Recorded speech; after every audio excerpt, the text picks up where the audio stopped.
Le Grand Matin Sud Radio, 7h-9h, Jean-Jacques Bourdin. On en parle avec vous, Benjamin Glaise. Une députée écologiste suscite la polémique. Oui, elle s'appelle Lisa Bellucco, elle est élue dans la Vienne. Dimanche dernier, devant la préfecture de Poitiers, elle participait à une manifestation contre la loi Duplon qui prévoit d'alléger un certain nombre de contraintes pour les agriculteurs, notamment en réautorisant le recours à un pesticide très décrié, loi Duplon, qui a été adoptée en commission mixte paritaire cette semaine et qui sera soumise aujourd'hui au vote des sénateurs. Mais revenons à Lisa Bellucco. Le week-end dernier, elle a pris la parole lors de ce rassemblement devant les dizaines de personnes qui étaient réunies et elle a semblé dire qu'elle trouvait légitime que des militants écologistes aient recours au sabotage. Écoutez. Il y a quelqu'un dans l'Assemblée là qui est assez en colère, j'ai l'impression. Vous avez demandé si on pouvait légalement percer des canalisations. Légalement, on ne peut pas. Mais si jamais, moi si j'étais une femme de la trentaine, ce que je suis, si j'avais 2 petits garçons de moins de 2 ans, c'est le cas, et si je m'inquiétais pour leur avenir, c'est le cas, je trouverais ça légitime que des militants écologistes aient recours au sabotage.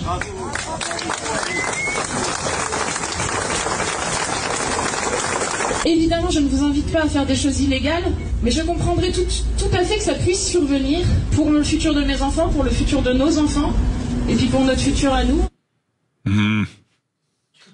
Vous voulez que je rajoute quelque chose?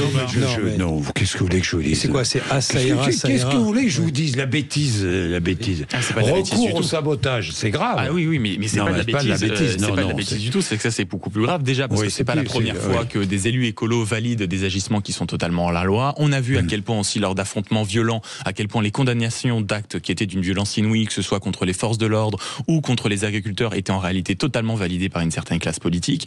Et puis en réalité, ça nous éclaire quand même sur la plupart des méthodes écolo en ce qui concerne le mensonge, les techniques fallacieuses. Il y a eu un rapport, par exemple, de l'école de guerre économique qui est sorti en ce début de semaine, qui explique très bien sur tous les sujets importants des dernières années.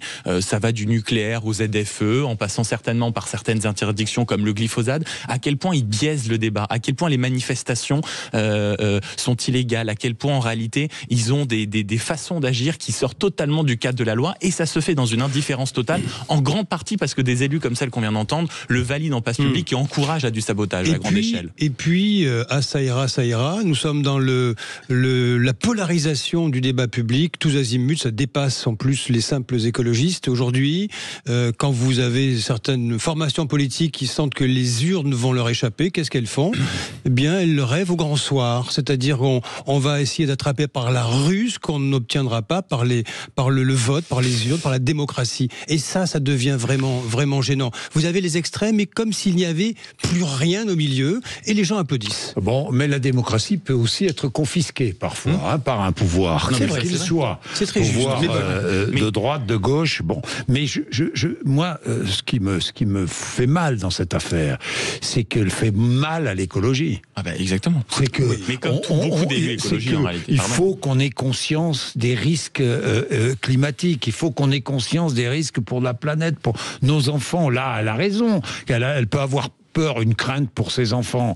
Bon, mais le problème, c'est que c'est contre-productif. Oui, mais Jean-Jacques, au maximum. encore faut-il que ce que vous dites. C'est pour ça que je dis que c'est Le stupide. discours apocalyptique, si vous voulez, marche, mais moi j'adore quand le discours politique, apocalyptique est quand même un peu étayé par la science. Or, sur tous les sujets qu'on a évoqués, qu'on a régulièrement évoqués sur cette antenne, une fois de plus, le nucléaire, le glyphosate, les agricultures, tout ce que vous voulez, la plupart des arguments étaient fallacieux, ça ne reposait sur rien. Regardez encore la climatisation aujourd'hui, à quel point le débat est totalement lunaire avec des écologistes qui nous expliquent que la climatisation est dangereuse, etc. Donc en fait, on est quand même en grande partie gouverné par ceux qui appartiennent à ce camp-là, avec des arguments qui sont irrationnels, pas scientifiques. Non, c'est pas eux qui gouvernent. C'est pas eux qui gouvernent. Jean-Jacques, pourquoi non, on a ils gouvernent, ils manifestent, on les entend. Jean-Jacques, la pression. Comment s'appelait cette...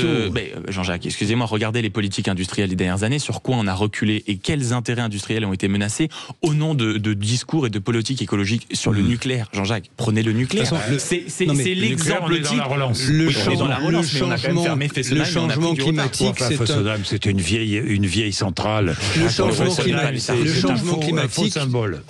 Le changement climatique est un domaine partagé. Il faut Investir investir dans le nucléaire. On va pas avoir comme marque de fabrique de faire le vieux couple et de s'engueuler sur chaque fin de sujet. Mais oui. Je disais, le changement climatique, c'est un domaine partagé. C'est pas l'objet d'une chapelle particulière. On est d'accord. Mais ça l'est devenu, malheureusement. On est d'accord, mais on est tous d'accord là. Oui, bien sûr, ça doit être un combat collectif, mais bon. Je te signale qu'on est tous d'accord. Ben ouf, je suis plus habitué, moi. Bon, allez, il est 8h27. Tiens, Amélie de Montchalin, qu'a-t-elle à nous dire, ministre du budget, enfin des comptes publics, c'est pareil, hein. Qu'a-t-elle à nous dire? Nous allons voir.